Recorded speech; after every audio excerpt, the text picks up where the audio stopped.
How's it going, Ram fans? I am Jared Stratton, and for Halloween this year, I'm dressing up as Hunter Fillmore. All jokes aside, Hunter is stuck in Pueblo due to the snow and should be back next week. CSU Football's long-awaited season opener against Fresno State is rapidly approaching, and the Rams swim and dive team announced a 7-event in-state schedule for their upcoming winter slate. With that being said, let's kick it off with some football. After the disappointment of last week's decision by the Mountain West Conference to cancel CSU's opening gridiron matchup against the New Mexico Lobos, the Rams are eager to get their conference-only schedule kicked off on the road against Fresno State Bulldogs on Thursday night. A rematch of one of CSU's 4 victories last year and what ended up being a 41-31 shootout win for the Rams at Fresno State's Bulldog Stadium. CSU hits the field in this year's contest against the Bulldogs to face a new coaching regime led by first-year head coach Kalen DeBoer. Ultimately, this is the start of the Steve Addazio era for the Rams football in this battle of the 2 entirely new coaching staffs. The guys in green and white will attempt to emulate the offensive success they created in last year's October's victory over Fresno. In the game, returning starting quarterback Patrick O'Brien and Marcus McElroy amassed over 300 yards and 2 scores through the air and over 100 yards and 2 more touchdowns on the ground, respectively. Now, taking a deeper look at the opposition last week in their opening season matchup against rival Hawaii, the Bulldogs were smacked, falling 34-19 at home. Coming out of the gates on fire with a fumble recovery on the Rainbow Warriors' opening kickoff return and a subsequent touchdown, things were looking good for new starting quarterback Fresno Jake Haener to start the game.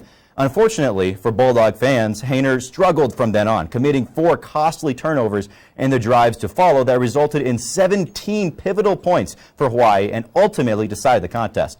As Haener's woes show in an early season matchup like this, whoever limits the mistakes and runs the ball the best between the 2 potential All-Mountain West Conference running backs on either side in Marcus McElroy and Fresno State's Ronnie Rivers will come out to their first victory of the year. Moving on from the grass to the water, the Rams swim and dive team unveiled their 7-event all-in-state schedule this past Friday.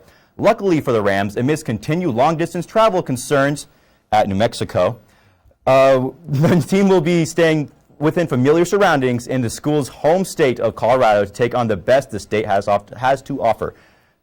And what must excite CSU's aquatic athletics after only 1 home meet a year ago, Colorado State's swim and dive team will have a total of 3 meets at Moby Pool, including back-to-back home meets to kick off this winter's slate, hosting heated rivals Wyoming and Air Force before the holiday break on December 4th and 5th. Following the holidays, the Rams will return to action in a double duel against the Colorado School of Mines and Colorado Mesa on January 9th up in Golden before traveling to Denver and Colorado Springs in the following 2 weekends to battle the Pioneers and then compete in another double duel with the Falcons and Lobos. To end the regular season off, the divers and swimmers will split up, with the divers participating in the Air Force Diving Invitational on February 4th to the 6th, and the swimmers coming home to welcome Northern Colorado on Moby Pool on February 5th. Through this unusual Colorado swimming circuit, CSU swim and dive team head coach Christopher Woodard will look to build upon the squad's 5th-place finish at conference last year, with key contributors like school record-holding diver Skylar Williams and former conference champion in the 200-yard breaststroke Maddie Ward, returning for their senior years. Now, would it really be a Hunter's hotspot without some fantasy football action?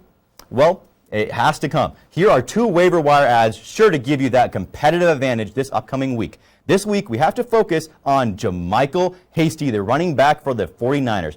Hasty has the opportunity to take over the starting position over Jerick McKinnon after the injuries to Jeff Wilson and Raheem Mostert, which would be great for fantasy owners. Landing a starting running back this late in the year can single-handedly save your fantasy team. The best part about this is that Hasty is only rostered in 6% of leagues, and the 49ers are a run-heavy team, so give that man a shot on your roster.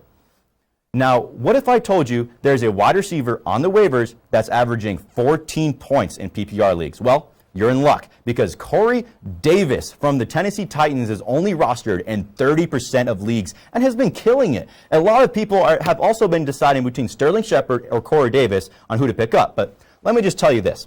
And PPR, Davis has never scored below 10 points, making him more reliable than most starting wide receivers. Not to mention that he is a massive part of the Titans offense that is lighting up the league. This makes him my top pickup for the week.